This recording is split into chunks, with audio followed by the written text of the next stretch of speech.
My name is Nadia. I am 28 years old, and I am going to tell you about the night that changed everything. But first you need to know who I am. Not the version people assumed. The real one. I grew up in a quiet house on the edge of the city. My father raised me alone after my mother passed away when I was 7.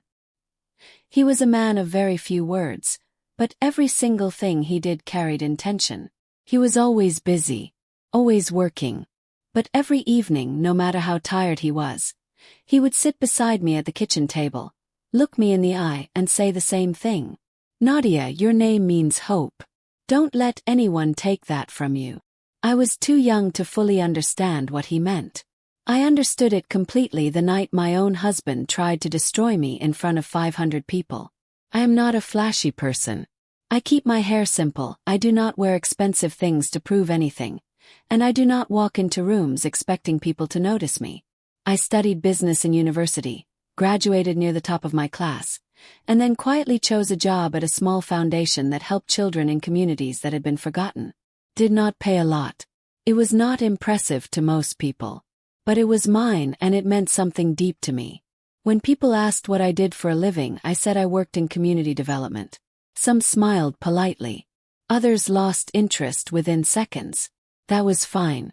I had never needed anyone's approval to feel sure of myself. Until I married a man who made it his mission, in one single devastating evening, to remind me in front of the world that I was not enough. I met Adrian at a fundraising event 3 years ago.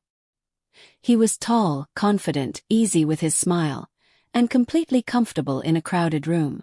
He worked as a senior manager at Hartwell Group, one of the most respected private companies in the country. His family was well known. His name carried weight in the right circles. But when he came over and talked to me that night, none of that came up. He asked about my work. He genuinely listened while I explained what the foundation did. He asked good questions. He laughed at the right moments and grew serious at the right ones. By the end of the night, he had asked for my number and I had given it without hesitation. We dated for a full year before he proposed. He was kind and patient and thoughtful, and I truly believed I had found someone real. His family had never been warm toward me. His mother, Dorothy, had made her feelings clear from our very first meeting. She had imagined someone different for her son. Someone with a family name, a large inheritance, or at least a career that sounded impressive at dinner parties. His father, Victor, was quieter but no different. They looked at me the way people look at a small scratch on an expensive watch. Mildly bothersome. Not worth serious attention. But Adrian always said they would come around. He always said love was enough. And I believed him. I should have paid closer attention to what he did when no one important was watching. 8 months into our marriage, Adrian came home one Friday evening looking genuinely excited. "The Hartwell Annual Gala," he said, holding up 2 gold-trimmed invitation cards. "This year it's the biggest one yet. 500 guests. The entire executive board will be there." His eyes were bright. "It's time the right people really got to know you." Something small and uneasy moved through my chest. But I smiled. "Of course," I said. "I'll be there." In the weeks that followed, something shifted in Adrian in a way I could not quite name. He mentioned the gala often. He spoke about impressions, about appearances, about how certain people at Hartwell judged character by the company a man kept. He said it lightly, casually, the way people say things they hope you will not examine too closely.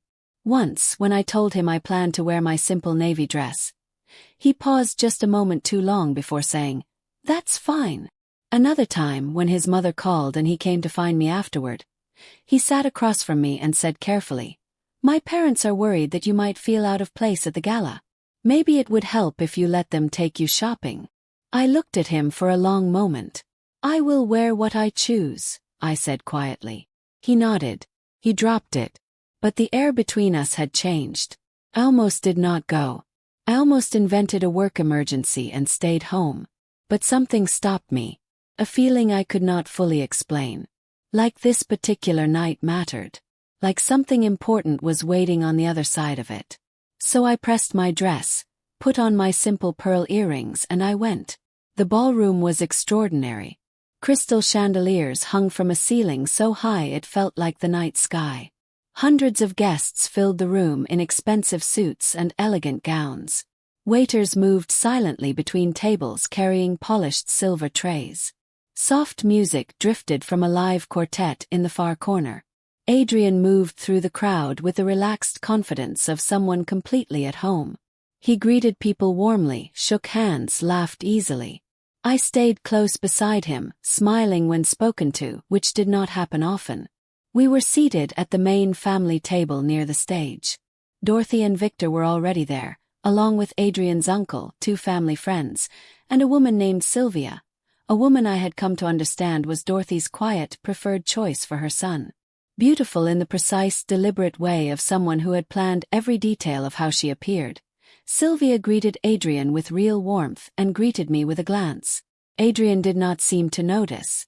Or he noticed and chose to say nothing. Dinner was served.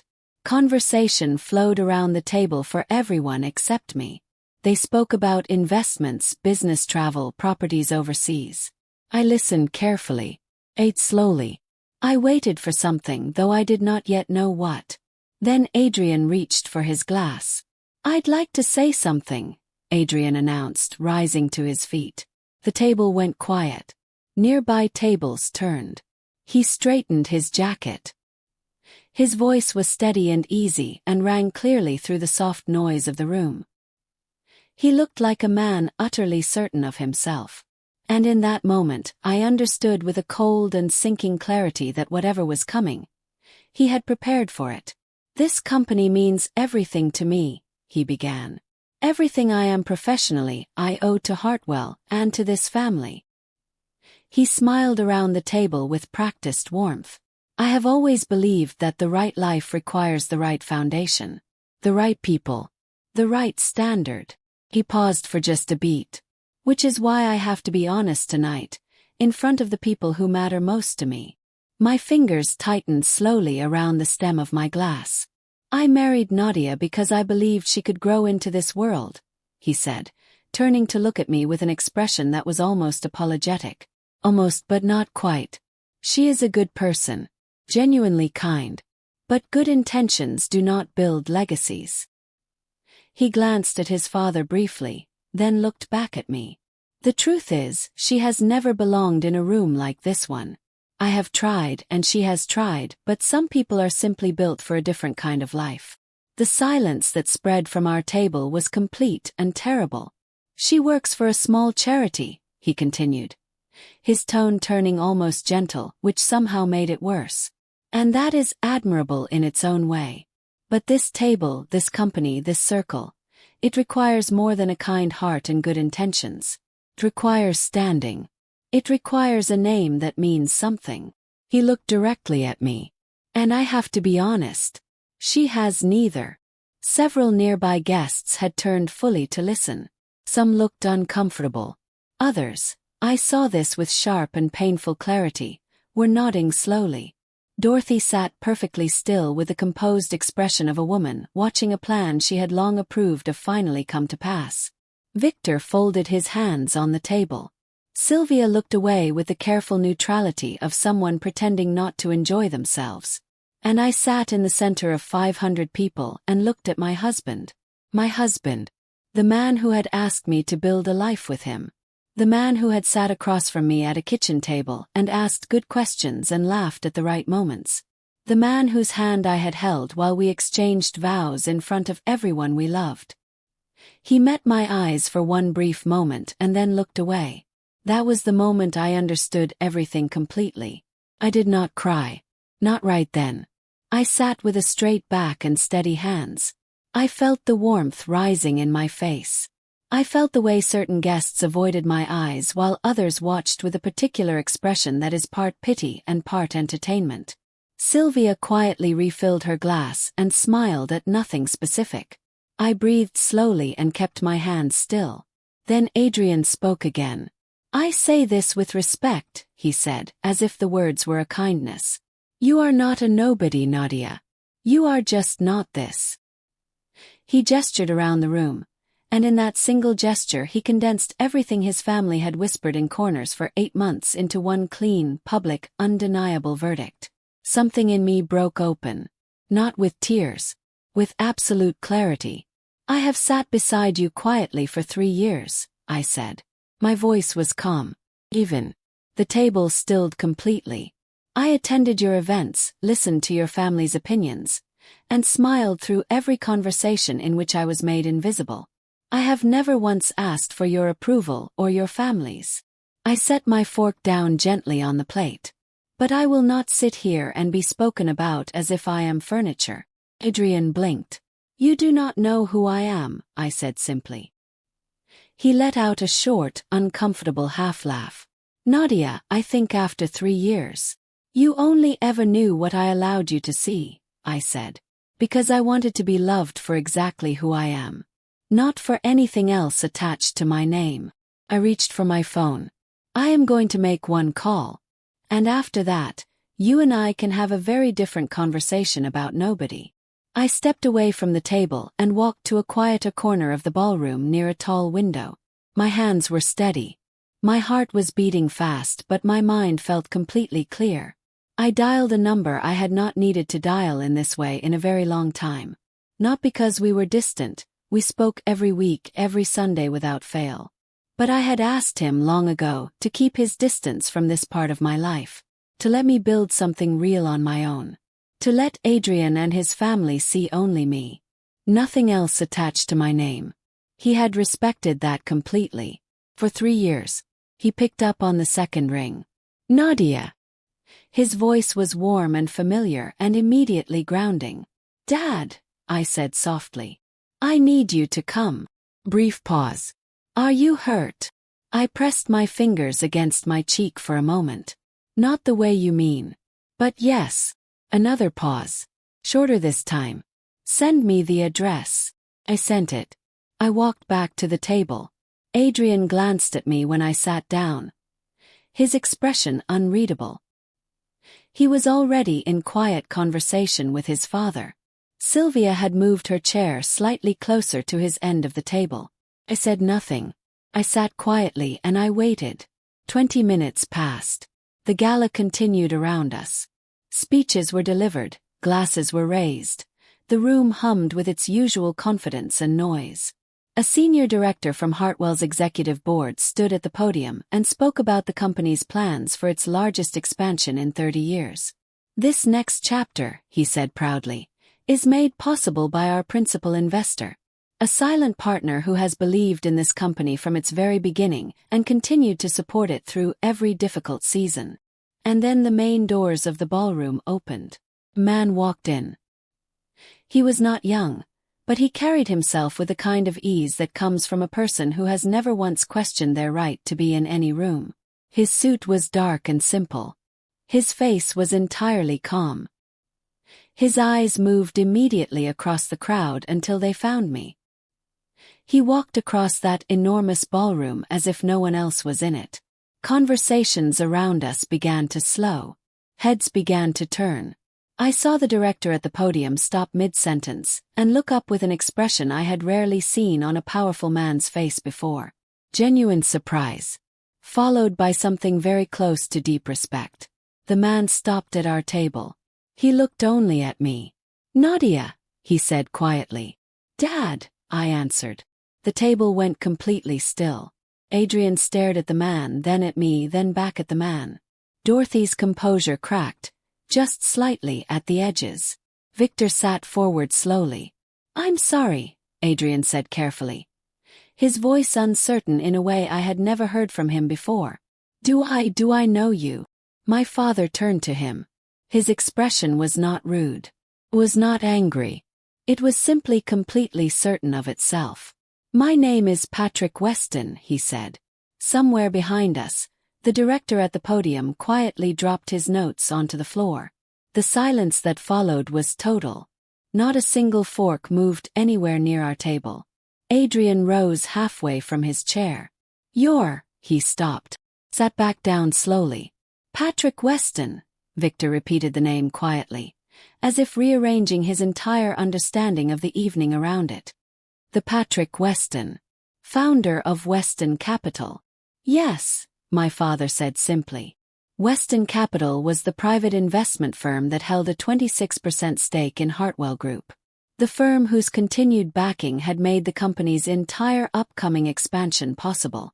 The firm whose founder had always insisted on complete privacy and had never once appeared at a public company event in 30 years.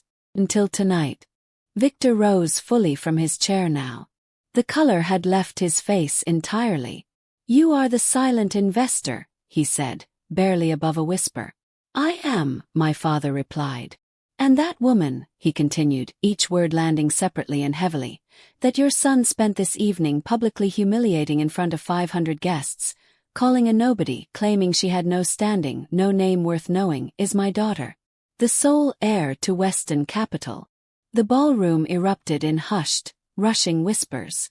Dorothy's hands, I noticed now, had begun to tremble. Adrian pushed back his chair and stood. Nadia. His voice cracked slightly on just those 2 syllables. I had no idea. You never told me. If I had known who your father was, I never would have. I know, I said. And I meant it. That was not comfort. That was the problem stated plainly. She asked me to keep my distance, my father said. His voice steady, looking at Adrian without cruelty, but without mercy either. 3 years ago, the week before your very first meeting, she called me. She said she wanted to be loved for exactly who she was. Not for my name. Not for my money. Not for any of it. He held Adrian's gaze for a long moment. I told her then that a man who truly loved her would see her clearly regardless. And a man who did not would eventually show himself. He let that sit in the quiet.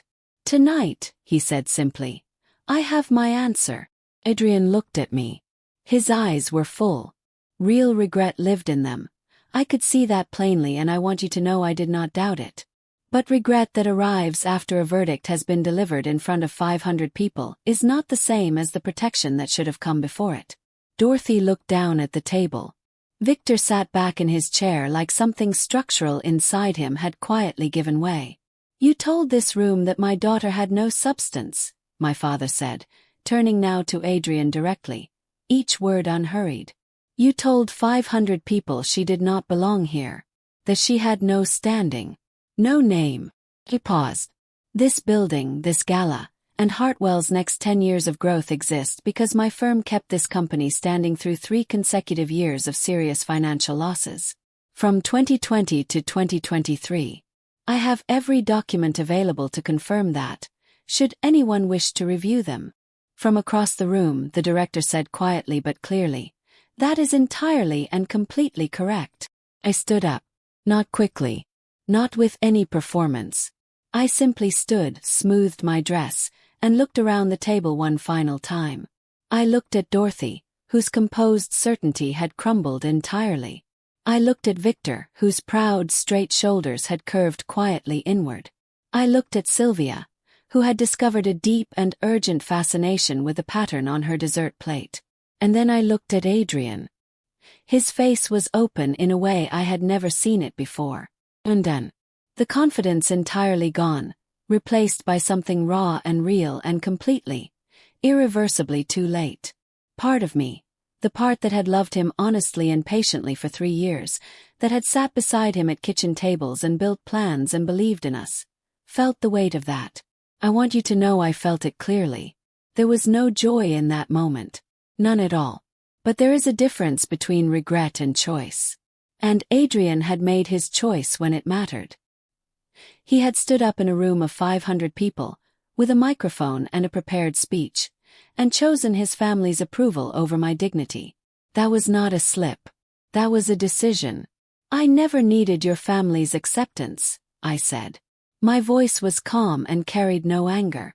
I spoke to the whole table, not to any one person. I only ever needed my husband's love, not his family's love, not their money or their name or their approval, just his. And tonight, at the one moment it truly mattered, he used the platform I trusted him with to take me apart. Adrian stepped forward. Nadia, please. I was wrong. I was so wrong. If you'll just let me. I know you were wrong, I said quietly. But I also know what it took to make you say it. Picked up my bag.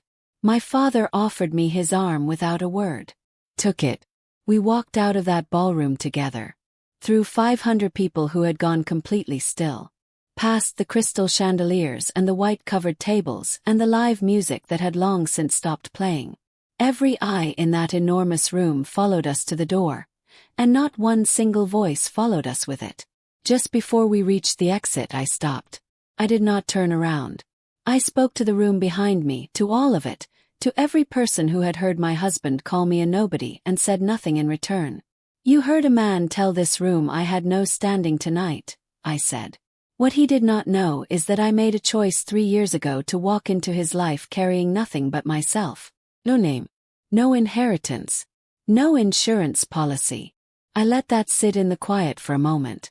I wanted to be loved as I was. And I learned tonight, in the clearest possible way, that I was not. I straightened. You did not lose a nobody tonight, I said. You lost the only person at that table who loved him for exactly who he was. And who never once used anything against him. Then I walked through the door and did not look back. Outside, the night air was cool and clean. My father walked beside me without speaking for a long moment. Then he looked at me the way he always had. With the kind of pride that does not need words to fill the space around it. Hope, he said quietly, using the meaning of my name the way he always did when words were not quite enough. I exhaled slowly. Hope, I repeated. And we walked together into the night that now, finally, completely belonged to me.